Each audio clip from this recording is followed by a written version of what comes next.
नमः संस्कृताय मित्राणि, सर्वेभ्यो नमो नमः। आप सभी का स्वागत है आज के इस व्याख्यान में। हम लोग दुर्गा सप्तशती का अध्ययन कर रहे थे, जिस क्रम में हमने 7 श्लोकों का अध्ययन क्रमशः कर लिया था अर्थ सहित। अब हम आज से 8वें अध्याय में प्रवेश करते हैं। तो आइए 8वें अध्याय को पढ़ते हैं। तो अथ अष्टमोऽध्यायः, इसका विषय है रक्त बीज का वध। इस अध्याय में केवल रक्त बीज का ही वध होगा। रक्त बीज नाम का एक दैत्य है, ठीक है। वो सारी कहानी इसमें आएगी, कैसे कैसे क्या क्या होगा, ठीक है। तो आइए इस अध्याय का प्रारंभ करते हैं। सर्वप्रथम कोई भी अध्याय प्रारंभ करते हैं तो किसी भी देवी का, किसी एक देवी का ध्यान करते हैं। आइए यहाँ पर भवानी देवी का ध्यान करते हैं। ध्यानम ओम अरुणाम करुणातरंगिताक्षीं धृतपाशांकुशबाणचापहस्तां अणिमादिभिरावृतां मयूखैः अहमित्येव विभावये भवानीं। यहाँ पर ये जो रा है, इस रा को अलग करेंगे तो इसमें रा निकलेगा और आ निकलेगा। तो इस रा को क्या होगा, विसर्ग हो जाएगा। तो इसको विसर्ग बना करके यहाँ पर मयूखई के पीछे लगा दीजिए। तो मयूखई ही, और इस आ को रा की जगह पे लगा दीजिए। तो अहम इत्येव, ठीक है, ये संधि हुई है यहाँ पे, ठीक। तो आइए देखते हैं इसमें क्या है।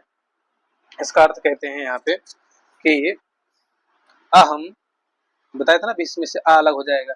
तो अहम यानी कि मैं, इत्येवम यानी इस प्रकार की, भवानी भवानी देवी को विभावये, विभावित करता हूँ, प्रसन्न करता हूँ या ध्यान करता हूँ, ठीक है। अहम इस प्रकार की भवानी देवी का विभावये, ध्यानम करोमि, ध्यान करता हूँ। इत्येवम यानी किस प्रकार की, कह रहे ना इस प्रकार की, तो किस प्रकार की देवी है। तो आगे कहे कि अरुणाम, अरुणाम माने, अरुण माने होता है लाल, जिस कलर से मैं अभी लिख रहा हूँ इसको कहते हैं लाल। तो अरुणाम यानी कि अरुण है जिनके शरीर का रंग है ना, ऐसी अरुण रंगों वाली देवी ना, यानी जिनके शरीर का अंग कैसे हैं, तो अरुण माने लाल रंग के हैं, ठीक है। उनका शरीर कैसा है, लाल है। और अक्षीम, अक्षीम माने आंखें, आंखें कैसी हैं, तो करुणा तरंगित, उनमें करुणा की तरंग माने लहरें बह रही हैं ना, करुणा की तरंग माने लहरें लहरा रही हैं। ऐसी उनकी अक्षी, ऐसे उनके नेत्र हैं जिनमें करुणा की लहर लहरा रही है, ठीक है। उसके बाद क्या कहे कि हस्ताम यानी हाथ में धारण करती हैं, क्या क्या, तो कहे कि पाश, अंकुश, बाण और चाप। पाश माने बांधने का कोई यंत्र, रस्सी वगैरह, और अंकुश, अंकुश होता ना महावत के पास जो होता है, जो हाथी का नियंत्रण करता है, छोटा सा भाला टाइप का, तो वह अंकुश। और बाण, बाण तो जानते ही हैं। चाप माने धनुष। इनको हस्ताम धृत, हाथ में, धृत माने धारण करती हैं, ठीक है। और अणिमादिभिः मयूखैः आवृताम, अणिमा आदिभि, अणिमा कहते हैं अष्ट सिद्धियों में से पहला नाम ही है, पहली जो सिद्धि है उसका नाम है अणिमा, ठीक है। अणिमा महिमा चैव गरिमा लक्ष्म्यर्थ प्राप्ति प्रगाम्येषित्वं वसित्वं चाष्ट सिद्धयः, ये 8 सिद्धियां गई गई। तो उनमें से पहली सिद्धि अणिमा। तो अणिमा आदियों के मयूखई माने किरणों से, मयूख कहते हैं किरणों को, तो अणिमादि सिद्धिमयी किरण, अणिमादि भी मयूखई, अणिमादि सिद्धियों के जो मयूख माने किरणें हैं, उन किरणों से आवृत यानी ढकी हुई, जो किरणें देवी के चारों ओर से आवृत हैं, दिखाई पड़ रही हैं, ऐसी चारों ओर से आवृत ना मयूखों वाली, किरणों वाली, इत्येवम इस प्रकार की भवानी देवी को विभावे, ध्यान करता हूँ, ठीक है। पुनः देख लीजिए एक बार। अहम माने मैं, इत्येवम इस प्रकार की भवानी देवी को विभावे प्रसन्न करता हूँ। कैसी हैं वह, अणिमा आदियों की मयूखई माने किरणों से जो आवृत हैं, चारों ओर से ढकी हुई हैं ना, या जिनके चारों ओर किरणों का घेरा है, ठीक है। ऐसी इत्येवम इस प्रकार की देवी, और जिन्होंने हस्तांधृत हाथ में धारण कर रखा है क्या, पाश अंकुश बाण और चाप। पाश माने बांधने का यंत्र, अंकुश माने जो छोटा सा भाला कह सकते हैं, बाण माने बाण जानते हैं आप लोग, चाप माने धनुष। और उनके शरीर का रंग कैसा है, तो अरुण है माने लाल लाल है। उनकी आंखें कैसी हैं, तो करुणा तरंगित, करुणा की धारें उसमें, करुणा की लहरें उसमें लहरा रही हैं। ठीक है, करुणा लहरा रही है आंखों में। तो ये समझ गए हैं। चलिए आगे चलते हैं, इसका प्रारंभ करते हैं 8वें अध्याय का। तागे ओम ऋषिरुवाच, इस प्रकार से यहाँ पुनः ऋषि जी उवाच प्रारंभ करते हैं, बोलना शुरू करते हैं। कहते हैं, ऋषि जी कहानी सुना रहे हैं ना उनको, राजा को और वैश्य को। सुरथ नाम का राजा था और एक वैश्य था, और सुमेधा नाम की ऋषि हैं। वैश्य का भी नाम कुछ सासे ही था ना।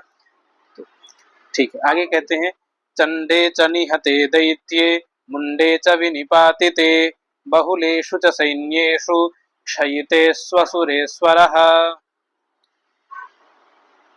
तो आगे कहे कि चंडे दैत्ये निहते च माने और, उसके बाद में च जो है अंतर का वाचक भी है, यानी उसके बाद में चंड दैत्य के निहते मारे जाने पर, और मुंडे विनिपातिते मुंड दैत्य के गिराए जाने पर।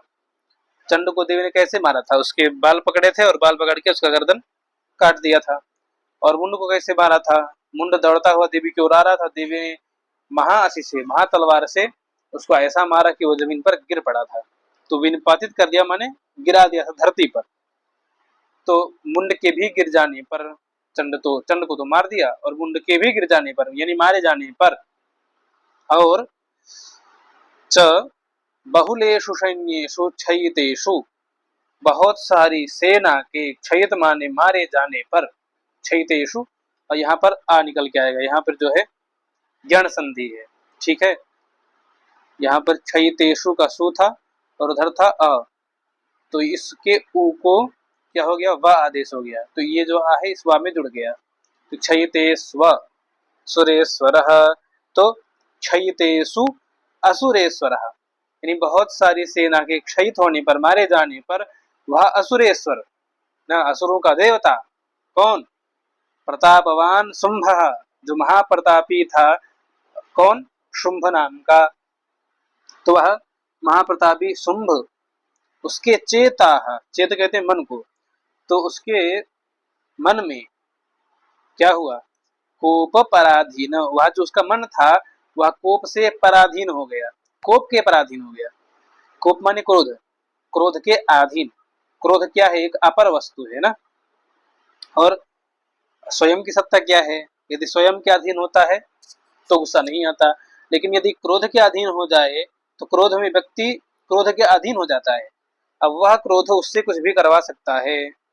ठीक है, तो इस प्रकार से वह, उसका जो चेत था, उसका जो मन था, वह कोप के अधीन हो गया था। ततः उसके बाद उसने कोप में क्या किया, अब आगे देखिए। उसके बाद क्या किया उसने, सर्व सैन्यानाम दैत्यानाम, दैत्यानाम अर्थात दैत्यों की सारी सेना को, उद्योगम अर्थात युद्ध करने के लिए, आदिदेश, निश्चित रूप से आदिदेश, आदेश कर दिया। उसने सर्व सैन्य, पूरी सेना को आदेश कर दिया, अब सब चलो युद्ध करने। अब इतने मारे गए हैं तो सभी मारे जाओ, कहे कुछ जिंदा रहो। ठीक है, आगे अद्य स्वबलै, अद्य सर्वबलैर्दैत्याः षडशीतिरुदायुधाः कम्बूनां चतुरशीतिर्निर्यान्तु स्वबलैर्वृताः। आगे कह रहे हैं कि वह जो राक्षस था उसने क्या बोला कि अद्य माने आज, है ना, आज उदायुधा, यहाँ पर षडशीति ही करेंगे तो ये विसर्ग हो जाएगा और इससे उ निकल के आ जाएगा। तो उदायुधा माने उदायुध कुल के उदायुध नाम के कुछ दैत्य थे ना, तो उदायुध नाम के षड अशीति ही, षट षट हो गया, अशीति माने 80 होता है। ठीक है, तो 86 हो गए। तो 86, और 86 कौन हुए, उदायुध, उदायुध नाम के 86 कुल वाले हो गए। ठीक है, ये सर्वबल दैत्या, अपने दैत्यों की सर्वबल यानी पूरी संपूर्ण सेना को साथ में लेकर के, है ना। कौन कौन कौन? तो उदायुध नाम के 86 सेना नायक अपने पूरी सेना के साथ में, और कंबू भी एक सेना नायक थे। तो कंबू नाम के जो दैत्य थे वह चतुरशीति, अशीति माने 80 और चतु माने 4, तो बराबर 84।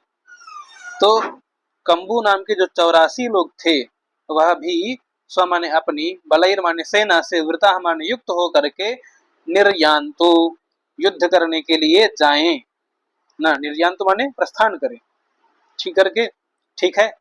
अरे तो कौन कौन किसको इसको आदेश दिया? पहले उदायुध नाम के 86 और कंबू नाम के 84 लोग, ये उदायुध नाम वाले अपनी सेना को लेकर के और कंबू लोग अपनी सेना को लेकर के युद्ध के लिए निर्यान्तो जाएं। ठीक है, इसके बाद आगे क्या कहा कि कोटिवीर्याणि 50 असुराणाम कुलानि वै शतम कुलानि धौर्माणाम निर्गच्छन्तु ममाज्ञया। अब यहाँ पर कहता है कि कोटिवीर्याणि, कोटिवीर्य नाम के, कोटिवीर्य कुल के 50, 50 माने 50, ठीक है।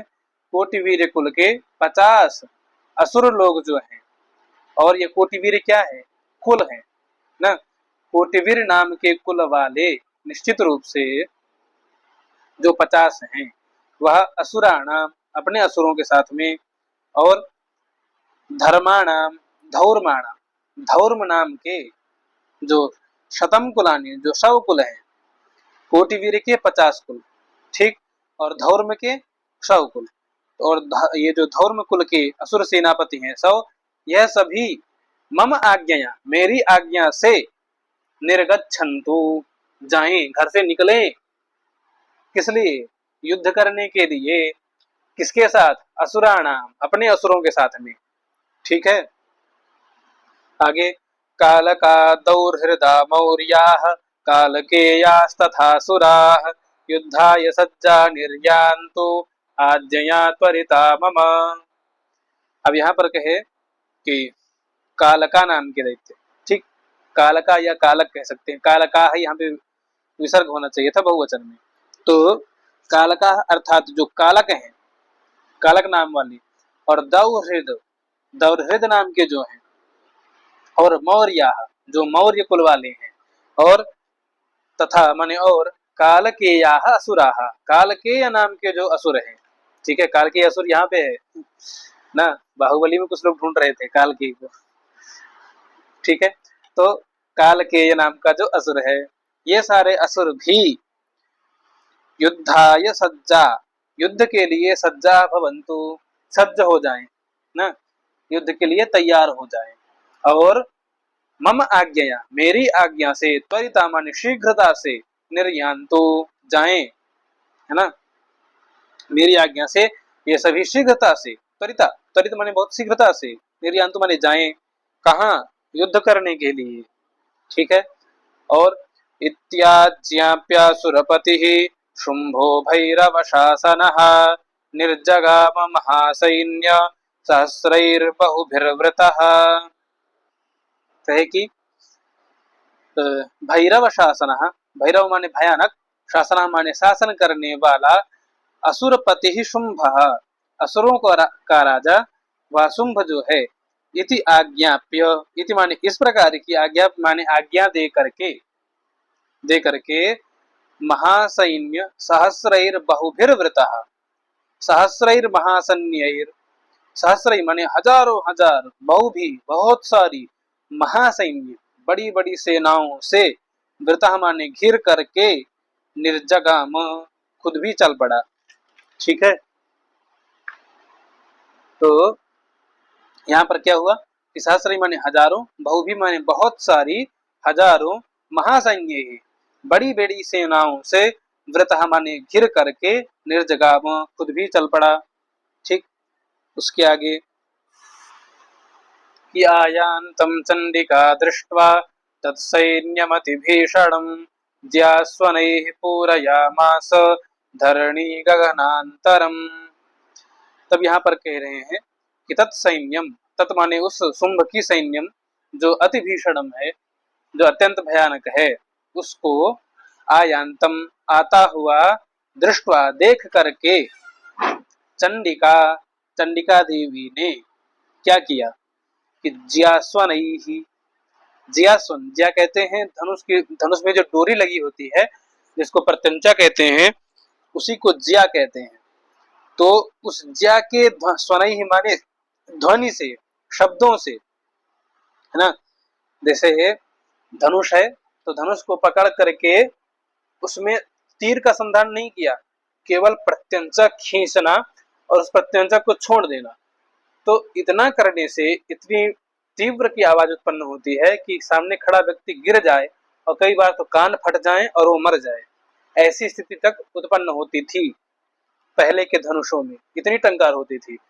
जब राम जी धनुष भंग करने आए थे तो वाल्मीकि रामायण के बालकांड में जो जहां पर यह प्रसंग है वहां पर यही बात कही है।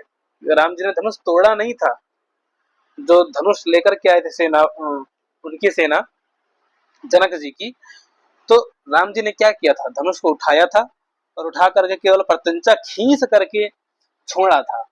तो उससे इतनी तीव्रता की आवाजें उत्पन्न हुई थी कि आसपास जो सैनिक खड़े थे वो सब के सब गिर पड़े थे। खड़ा कौन था, राम जी, लक्ष्मण जी, जनक जी और जो ऋषिगण थे, बाकी सारे गिर पड़े थे, इतनी तीव्र ध्वनि थी। ठीक है, तो उसी प्रकार यहाँ पर कह रहे हैं कि ज्या स्वनई, अपनी ज्या माने प्रत्यंचा के स्वनई माने शब्दों से धरणी गगन अंतरम, धरणी और गगन के अंतर माने बीच का जो भाग है, धरती, धरणी माने धरती, गगन माने गगन, उसके बीच का जो भाग है अंतरिक्ष भाग, उसको पूरया मास, भर दिया ना। उस पूरे मध्य के भाग में क्या सुनाई दे रहा था, केवल और केवल ज्यास्वन यानी धनुष की प्रत्यंचा की ध्वनि ही सुनाई दे रही थी। ठीक है, इसके आगे कहे ततः सिंहो महानादम अतीव कृतवान नृप घंटास्वनेन तन्नादम अंबिका चोपबृंहयत्।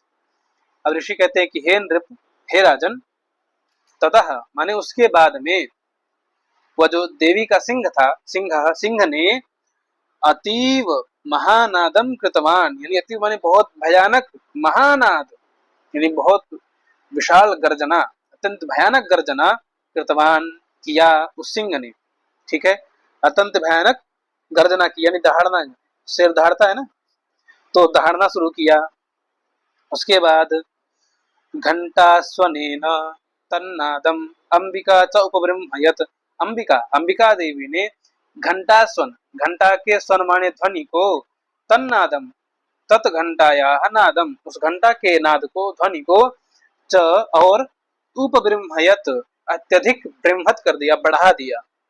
ठीक है, घंटा के नाद को देवी अंबिका ने क्या किया, उपबृंहयत्, और अधिक बढ़ा दिया। तो तीन चीजों का ध्वनि हो गई, एक तो ज्या की ध्वनि और एक सिंह की ध्वनि और दूसरे घंटे की अत्यधिक ध्वनि। ठीक है, उसके बाद आगे कहे कि धनुर्ज्या सिंह घंटा नाम नादा पूरित दिङ्मुखा निनादैर्भीषणैः काली जिज्ञे विस्तारितानना। अब कह रहे हैं कि धनुर्ज्या अर्थात धनुष की ज्या से और सिंह के दहाड़ से और घंटा नाम, घंटों के नाद से, ठीक है, धनु के नाद से, सिंह के नाद से और घंटा के नाद से दिङ्मुखा आपूरितः, दिङ्मुखा, दिङ् कहते दिशा, दिशाओं के, मुखा माने मुख, दिशाओं के मुख आपूरित हो गए, भर गए। ठीक है, तीन चीजों की ध्वनि से दिशाओं के मुख भर गए, सारी दिशाएं गुंजायमान होने लग गई।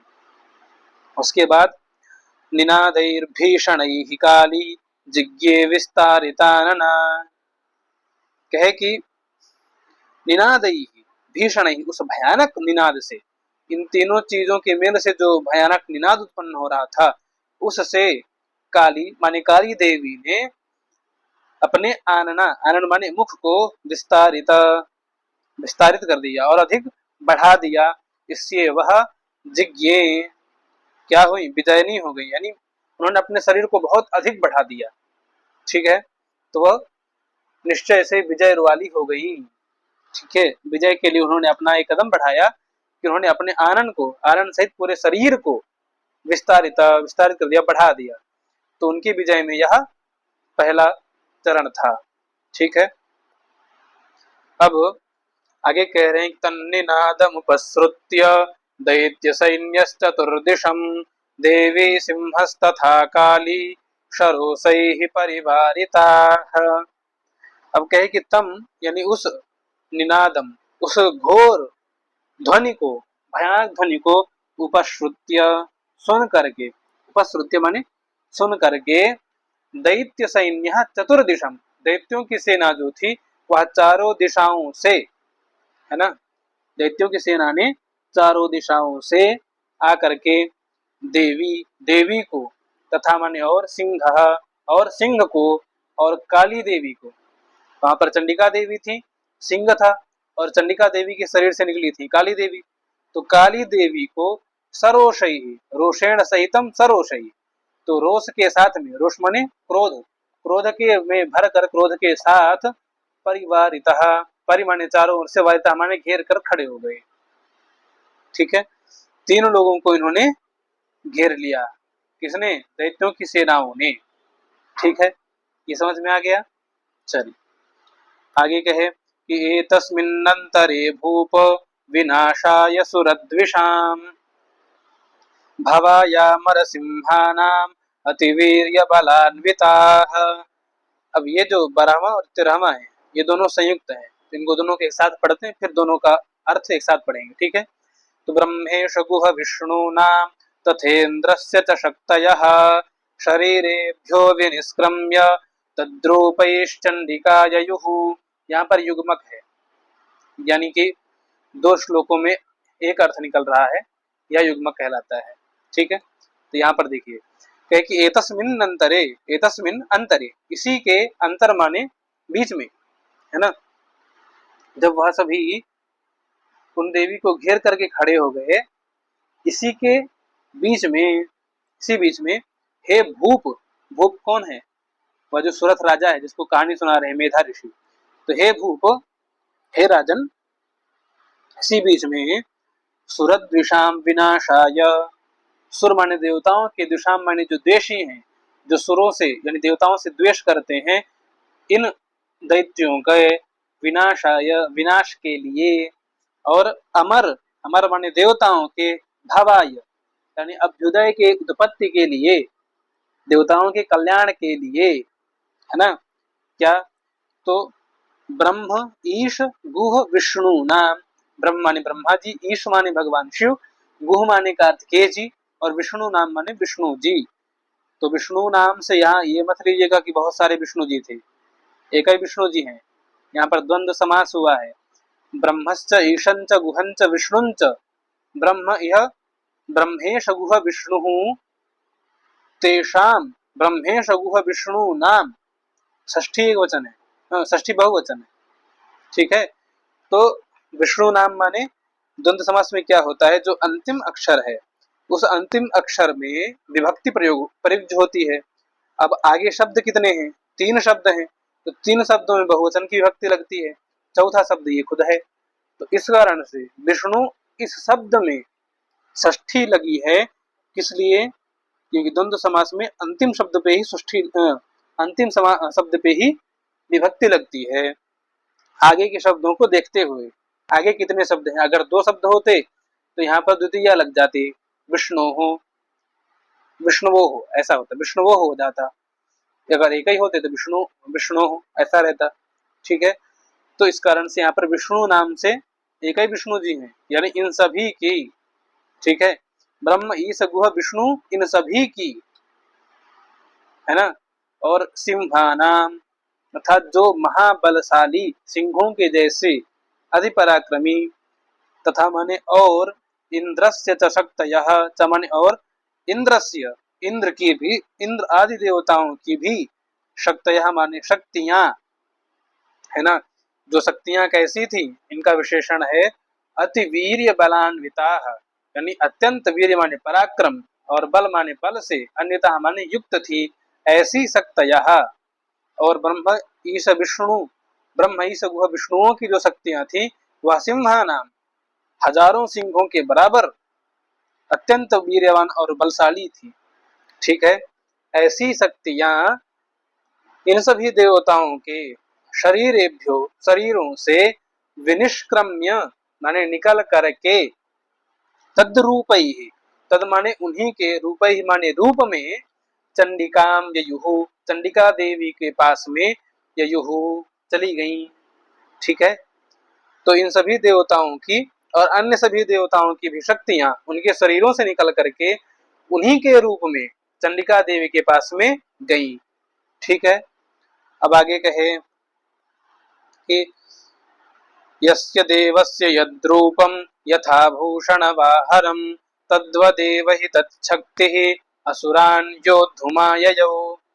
कहे कि यस्य देवस्य यत रूपम, जिस देवता का जैसा रूप था, जैसा स्वरूप था, यथा आभूषण, जो आभूषण उन्होंने धारण कर रखा था, और यथा वाहनम, जो उनका वाहन था, तद्वत एव ही, ऐसे ऐसे वाहन भूषण और ऐसे रूप में ही, तत्शक्ति ही, उन देवताओं की शक्तियां, असुरों से युद्ध करने के लिए आययौ, आ गई। ठीक है, वो देवता नहीं आए, उनकी शक्तियां ही उनके रूप में, उनके वाहन में, उनके आभूषण को धारण करके असुरों से युद्ध करने के लिए आई। ठीक है, समझ गए बात। आगे तो कहे जब आई तो उन्हें पहला कौन आया, तो कहे कि हंस युक्त विमानाग्रे साक्ष सूत्र कमंडलुः आयाता ब्रह्मणः शक्तिर ब्रह्माणी सा विधीयते। कहे कि अग्रे माने आगे, सबसे पहले हंस युक्त विमान, हंस से युक्त जुड़े हुए विमान में बैठ करके अक्ष सूत्र कमंडलुः सह, स का अर्थ है सह, तो अक्ष माने अक्ष की माला, रुद्राक्ष की माला के साथ सूत्र को धारण करते हुए ना, और कमंडल को लिए हुए। ठीक है, अक्ष, सूत्र और कमंडल को धारण किए हुए ब्रह्मणः शक्ति आयाता, ब्रह्मा जी की शक्ति आई। ठीक है, और ब्रह्मा जी की जो शक्ति है वह किस नाम से कही जाती है, तो सा माने वह शक्ति ब्रह्माणी अभिधीयते, ब्रह्माणी इस नाम से अभिधीयते माने कही जाती है। ठीक है, अब जिसकी भी शक्ति होगी उसके नाम से कही जाएगी। जैसे ब्रह्मा की शक्ति है तो ब्रह्माणी शक्ति, इंद्र की शक्ति है इंद्री शक्ति, है ना, भगवान शिव की शक्ति है तो माहेश्वरी शक्ति। ठीक है, इस प्रकार से सभी की शक्तियों के अपने अपने नाम होंगे। तो ब्रह्मा जी की शक्ति किस नाम से कही जाती है, ब्रह्माणी। ठीक है, आगे कि माहेश्वरी वृषारूढ़ा त्रिशूल वरधारिणी महाहिवलया प्राप्ता चंद्ररेखा विभूषणा। कहे कि माहेश्वरी अर्थात भगवान महेश्वर की जो शक्ति थी वह वृषारूढ़ा, वृष माने वृषभ में बैल पर, आरूढ़ा माने स्थित होकर के, बैठ करके, और त्रिशूल वरधारिणी, वर माने श्रेष्ठ, त्रिशूल को धारिणी हाथ में लिए हुए, और महा अहिवलया, महा माने महाभयानक, अहि माने सर्प, महाभयानक सर्प के वलय माने कंगन को हाथ में पहने हुए, वलय माने कंगन को पहने हुए, और चंद्र की रेखा से विभूषणा सुशोभित हुई, होती हुई, क्योंकि भगवान शिव के मस्तक पर आधा चंद्रमा होता है ना, एक पतली सी लकीर द्वितीय का चंद्रमा जैसा होता है, वैसा ही चंद्र रेखा, चंद्र की रेखा से सुशोभित होती हुई वह वहां पर प्राप्त पहुंच गई। ठीक है, ऊपर क्या कहा था, जिस देव की वह शक्ति है वह उसी के रूप में और उसी के आभूषण को और उसी को वाहन को लेकर के आएगी। तो ब्रह्मा जी की जो शक्ति थी, तो ब्रह्मा जी का वाहन क्या था, हंस से युक्त विमान, और उनका जो रूप क्या है, वो अक्षमाला को धारण करते हैं और कमंडल लिए रहते हैं, यही उनका आभूषण भी है। तो ऐसी जो है वह शक्ति वहां पर आई ब्रह्मा जी की। और महेश्वर को जो रूप है वह रूप कैसा है, वह चंद्र रेखा से युक्त रहता है। और उसका आभूषण क्या है, तो आही माने सर्प की उन्होंने कंगन पहन के रखा है। और वाहन क्या है, भगवान शिव का तो वृष वाहन है यानी बैल। तो वो शक्ति जो है वो भी इन्हीं चीजों को लेकर के आई है, कुछ अलग लेकर नहीं आई, इन्हीं को लेकर के आई है। आगे जिनकी भी शक्ति आएंगी वो उन्हीं का रूप, उन्हीं का आभूषण, उन्हीं का वाहन लेकर के आएंगी। ठीक है, चलिए आगे देखते हैं। आगे कह रहे हैं कि कौमारी शक्ति हस्ता च मयूर वर वाहना योद्धुमभ्याययौ दैत्यान अंबिका गुहरूपिणी। कह रहे हैं कौमारी, कुमार शब्द यहाँ पर केवल एक को ही मिला है देवताओं में, वह है कुमार कार्तिकेय जी, फिर जिनको षणमुख कहते हैं, षडानंद भी कहते हैं। तो उनकी कौमारी शक्ति जो है उस शक्ति को अंबिका देवी हस्ता हाथ में धारण किए हुए, और वह और अंबिका देवी कैसी हुई, गुह रूपिणी, कार्तिकेय के रूप में ही। भाई माता है तो अपने पुत्र के प्रति प्रेम तो रहेगा ही, तो गुह के रूप में स्वयं आ गई है ना।